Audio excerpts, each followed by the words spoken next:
2 Samuel chapter 3. The house of David strengthened.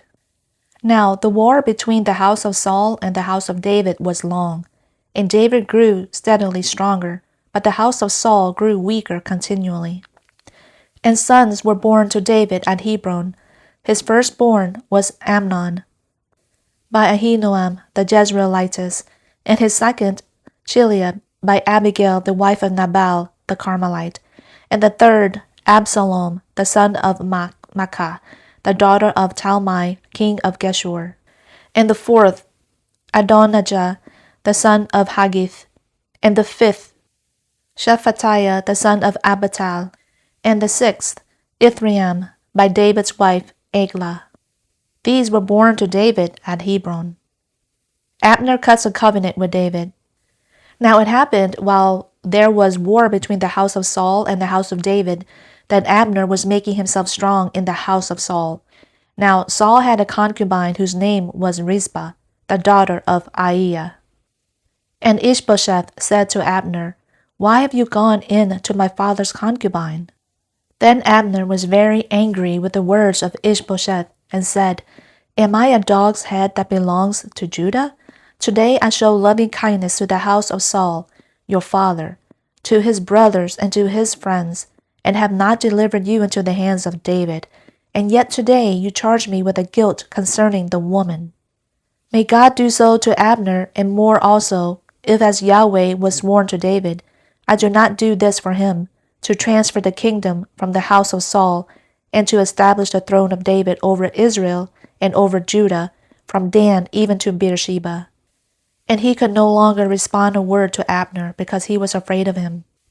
Then Abner sent messengers to David in his place, saying, "Who is the land? Cut the covenant with me, and behold, my hand shall be with you to turn all Israel over to you." And he said, "Good, I will cut a covenant with you, but I ask one thing of you, namely, you shall not see my face unless you first bring Michal, Saul's daughter, when you come to see my face." So David sent messengers to Ishbosheth, Saul's son, saying, "Give me my wife Michal, to whom I was betrothed, for 100 foreskins of the Philistines." And Ishbosheth sent and took her from her husband, from Paltiel, the son of Laish. But her husband went with her, weeping as he went, and followed her as far as Bahurim. Then Abner said to him, "Go, return." So he returned. Now Abner had consultation with the elders of Israel, saying, "In times past you were seeking for David to be king over you. So now do it. For Yahweh has spoken of David, saying, By the hand of my servant David, I will save my people from the hand of the Philistines and from the hand of all the enemies." Abner also spoke in the hearing of Benjamin, and in addition, Abner went to speak in the hearing of David in Hebron, all that was good in the sight of Israel and in the sight of the whole house of Benjamin. Then Abner and 20 men went with him, came to David at Hebron. And David made a feast for Abner and the men who were with him. And Abner said to David, "Let me arise and go and gather all Israel to my lord the king, that they may cut a covenant with you, and that you may be king over all that your soul desires." So David sent Abner away, and he went in peace. And behold, the servants of David and Joab came from a raid, and brought much spoil with them. But Abner was not with David in Hebron, for he had sent him away, and he had gone in peace. Now Joab and all the army that was with him arrived, and they told Joab, saying, "Abner the son of Ner came to the king, and he has sent him away, and he has gone in peace." Then Joab came to the king and said, "What have you done? Behold, Abner came to you. Why then have you sent him away, and he is already gone? You know Abner the son of Ner, that he came to deceive you, and to know of your going out and your coming in, and to know all that you are doing." Joab strikes Abner. Then Joab came out from David and sent messengers after Abner, and they brought him back from the well of Sirah. But David did not know it. So when Abner returned to Hebron, Joab took him aside into the middle of the gate to speak with him privately, and there he struck him in the belly, so that he died on account of the blood of Asahel his brother. Afterward David heard of it, so he said, I and my kingdom are innocent before Yahweh forever of the blood of Abner the son of Ner.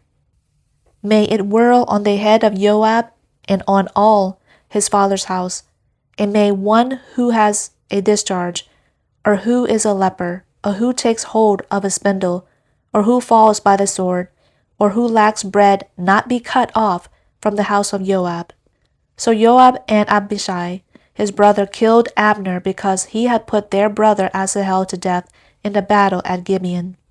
David's lament for Abner. Then David said to Joab and to all the people who were with him, Tear your clothes and gird on sackcloth and lament before Abner. And King David walked behind the bier. Thus they buried Abner in Hebron, and the king lifted up his voice and wept at the grave of Abner, and all the people wept. And the king chanted a lament for Abner and said, Should Abner die as a wicked fool dies? Your hands were not bound, nor your feet put in fetters. As one falls before the unrighteous, you have fallen. And all the people continued to weep over him. Then all the people came to persuade David to eat bread while it was still day. But David swore an oath, saying, May God do so to me, and more also, if I taste bread or anything else before the sun goes down.